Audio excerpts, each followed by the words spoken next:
व्यर्थ के बकवाद करने वाले लोगों से मत मिलो। व्यर्थ के बकवाद करने वाले लोगों की तरफ मत देखो, ये क्या कह रहे हैं, क्या बोल रहे हैं, और तुम भी व्यर्थ का बकवाद मत करो। तो राधे राधे दोस्तों, कैसे हो आप लोग? अच्छे होंगे उम्मीद करता हूँ। कृपा है महाराज जी की आपका बनी रहे। आप लोग इस वीडियो को पूरा वॉच कीजिए, आप लोगों को पता चल जाएगा क्या है क्या नहीं है। महाराज जी की बहुत ही प्यारी, और क्या ही बोलूं, बस इस वीडियो को आप लोग देखिए। राधे राधे। अपने समय को कीमती मान करके निरंतर प्रिया प्रीतम का नाम जप करो, उनके गुण लीला गाओ, उनकी सेवा में रहो। कभी प्रपंच की बातें, कभी प्रतिष्ठा का चिंतन, कभी नाना प्रकार के मान सम्मान का चिंतन, ये घुसने ना पावे हृदय में। बहुत सावधान रहना चाहिए साधक को। ऐसी बातें देखो मत, ऐसी बातें सुनो मत जिससे तुम्हारा हृदय उद्विग्न होकर प्रभु का चिंतन छोड़ दे। बंद करो। अभी अन्य लोगों के संग का त्याग कर दो, जो भगवत विमुख वार्ता करते हैं, संत निंदा करते हैं, दूसरों की निंदा करते हैं। कुछ हाथ नहीं लगता, ये लोग दुर्गति को प्राप्त होने वाले हैं। भक्तन निंदा अति बुरी भूल करे जिन कोई, किए सुकृत बहु जन्म के छिन में दारे खोए। पर निंदा के किए ते नहीं, आवत नहीं कछुआत, मूर्ख पर्वत पाप को ले चल अपने साथ। तो अलम कश्यापि संगत्या, ऐसा संग मत करो जिनके पास बैठने से भक्त निंदा, जन निंदा, भगवत निंदा हो। ऐसे से दूर रहो। अलम बंद कर दो ऐसे लोगों का संग। रात दिन हम श्यामा श्याम का नाम जप करेंगे, श्यामा श्याम के लीला गुण गाएंगे, श्यामा श्याम के ही धाम का शोभा का चिंतन करेंगे। जब तुम अपना जीवन श्यामा श्याम के चरणों में न्यौछावर कर दोगे तो पूरा भार श्यामा श्याम ले लेंगे और तुम्हारे हृदय में मस्ती आ जाएगी। जो ऐसा निश्चयी होता है, दृढ़ निश्चयी, उसके अंदर दृढ़ विश्वास, तो उसके हर समय भगवान की स्फूर्ति होती रहती है। भारी प्रतिकूलता में भी भगवान का सानिध्य अनुभव होता है।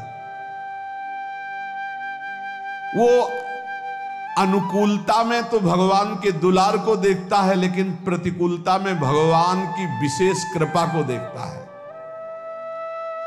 ये संयोग, ये वियोग, संसार की ये द्वंद्वमयी वृत्तियां भक्तों के हृदय में नहीं चुभती। आए की हुज्जत नहीं, गए की तलाश नहीं, क्योंकि नित्य संयोग भगवत स्मृति के प्रभाव से प्रभु का रहता है। शोक, विषाद बहुत ध्यान देने योग्य विषय है। तभी लोगों को ऐसा लगता है कि ऐसा कैसे हो सकता है। भक्त के चरित्रों को जब सुनते तो लगता है ऐसा कैसे हो सकता है, ऐसी परिस्थिति में भी ऐसा कैसे हो सकता है। क्योंकि तुम मानसिक बुद्धि से युक्त हो और वो भागवतिक स्थिति से युक्त है, इसलिए तुम उसको पार पा ही नहीं सकते।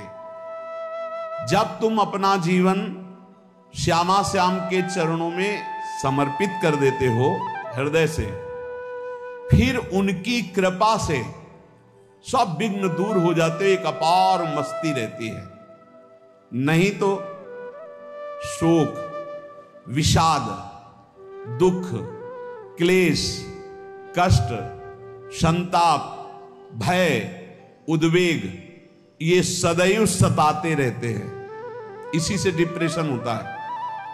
बार बार नकारात्मक चिंतन, शोक, विषाद, दुख, चिंता, क्लेश, संताप, भय, उद्वेग, यही पूरे मानसिक स्तर को नष्ट कर देते हैं। उत्साहहीन जीवन हो जाता है। जब तुम श्यामा श्याम को समर्पित हो जाते हो तो ये सब प्रवेश भी नहीं करते, एक अपार मस्ती बनी रहती है। अब क्या होगा? श्यामा श्याम जो करेंगे वही होगा। श्यामा श्याम पता नहीं कैसा करें, नहीं, वो सदैव मंगल भवन है, वो जो करते महामंगल होता है। यह निश्चय उपासक के हृदय में आ जाना चाहिए। इसलिए अपना सारा मन, सारी बुद्धि, सारा जीवन, प्रत्येक श्वास प्रभु को अर्पण कर दो, फिर देखो तुम निहाल हो जाओगे। दुख, शोक, विषाद, क्लेश, कष्ट, संताप, भय, उद्वेग, ये उसी को व्यापते हैं जिसने अपने जीवन को प्रभु के चरणों में अर्पित नहीं किया। इसलिए तुम अपना सारा मन, सारी बुद्धि, सारा जीवन, प्रत्येक श्वास केवल प्रभु को अर्पित कर दो, फिर देख लेना श्वास कैसे अर्पित की जाती है। राधा राधा राधा। बुद्धि कैसे अर्पित की जाती है। एकमात्र निश्चय कि भगवत सुख ही सुख है, ये जागतिक सुख सुख नहीं, ये दुख है, ये ऐसा दलदल है जिससे आज तक कोई नहीं निकल पाया। सारा मन, हम मन से केवल प्रभु का मनन करें, बार बार मन को संसार से हटा के नाम में, रूप में, लीला में, धाम में लगाएं। बहुत प्रसन्नता हो जाती है उस उपासक के हृदय में जो अपना मन बुद्धि प्रभु के चरणों में अर्पित कर देता। भगवान ने तो इसको बहुत उत्तम स्थिति बताया है कि मेरे से कभी वो अलग हो ही नहीं सकता यदि मन बुद्धि अर्पित कर दिया। मय्येव मन आधत्स्व मयि बुद्धिम निवेशय, तो निवश्य मयि एव अतूर्ध्वम न संशया। बिल्कुल संशय नहीं, वो मेरे में ही निवास करेगा जिसने मन और बुद्धि अपनी मेरे में अर्पित कर दी। बहुत प्रसन्नता रहेगी उस उपासक के जीवन में जो अपने आप को मन बुद्धि सहित प्रभु के चरणों में समर्पित कर दिया है। भगवान का आश्रय लेने वाले की पहचान है हर परिस्थिति में प्रसन्न रहना। देखो आप भगवद आश्रित हो कि नहीं, देखो अनुकूल परिस्थिति में तो सब प्रसन्न रहना, लेकिन प्रतिकूल परिस्थिति में प्रसन्न रहना ये भगवान के भक्तों का लक्षण है।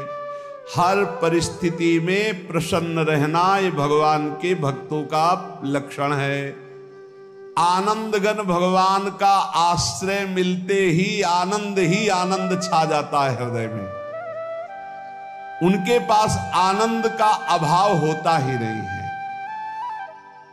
जैसे सूर्य का प्रकाश उदय होते ही सूर्य का प्रकाश संपूर्ण अंधकार को नष्ट कर देता है, ऐसे ही भगवान का संपूर्ण आश्रय लेते ही सब दुख चिंता शोक नष्ट हो जाते, आनंद ही आनंद।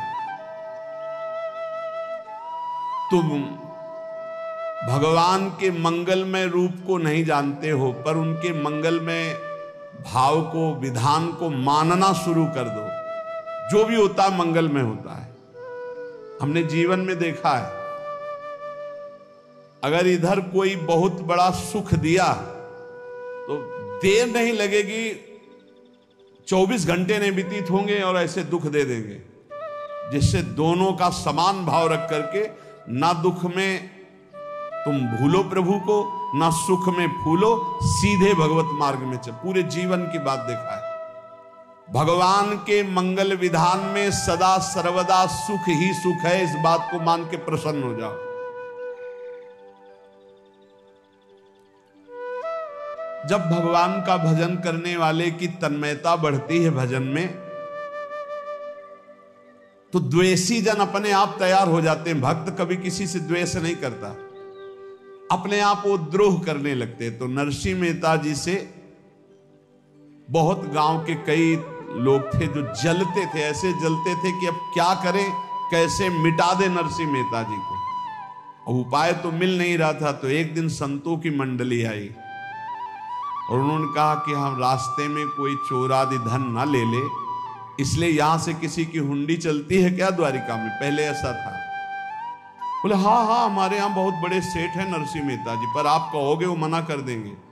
कई बार कहोगे, अगर वो स्वीकार कर ले तो वहां आऊं। और उनका लक्ष्य था कि नरसिंह मेहता जी की तो खाने की भी सुविधा नहीं थी, हुंडी कहाँ की बात आई। उनका था कि जब वो ना कहेंगे तो संतजन नाराज हो जाएंगे, अगर हाँ कह दिया तो वहां हुंडी चुकेगी नहीं, तो संतजन अपने आप इनको शाप दे देंगे, अपराध बन जाएगा, ये नष्ट हो जाएंगे। संतों को भेजा नरसिंह मेहता जी ने, सबकी दंडवत की, चरण पखाड़े। उनका ये इतना रुपया है, द्वारिका में साधु सेवा हम करेंगे, वहां तुम्हारी हुंडी चलती है। तो आप अरे उनका आप कहाँ बोल रहे हो, यहाँ खाने की भी व्यवस्था। बोले हमें सब पहले से बता दिया गया कि आप मना करोगे, बार बार मना मत करो, हमें पता है। तो उन्होंने ठाकुर जी की तरफ देखा, बोले क्या लीला है प्रभु, संतों से हम क्या कहें, ये ले रुपए। उस समय स्वर्ण की मोहरें चलती थी, बेच के बाजार से खूब उन संतों को पवाया, उन्हीं संतों की सेवा की। और उनका अपने सेठ का नाम तो बताओ जहां हमें जाके हुंडी मिलेगी। सेठ सावल सा सेठ। संत जन गए वहां, पूछा कि नरसिंह मेहता जी का जिन सेठ से परिचय, उनका नाम सावल सा सेठ, उनकी गद्दी कहां है। तो जो कुछ भक्त थे वो द्वारिकाधीश की। तो राधे राधे दोस्तों, आप लोगों को वीडियो कैसी लगी आप कमेंट में जरूर बताना, और महाराज जी की प्रवचन जरूर सुनते रहना। जीवन को सुधार करना है तो प्रवचन जरूर सुनना है। Okay, Radhe Radhe. Subscribe my channel.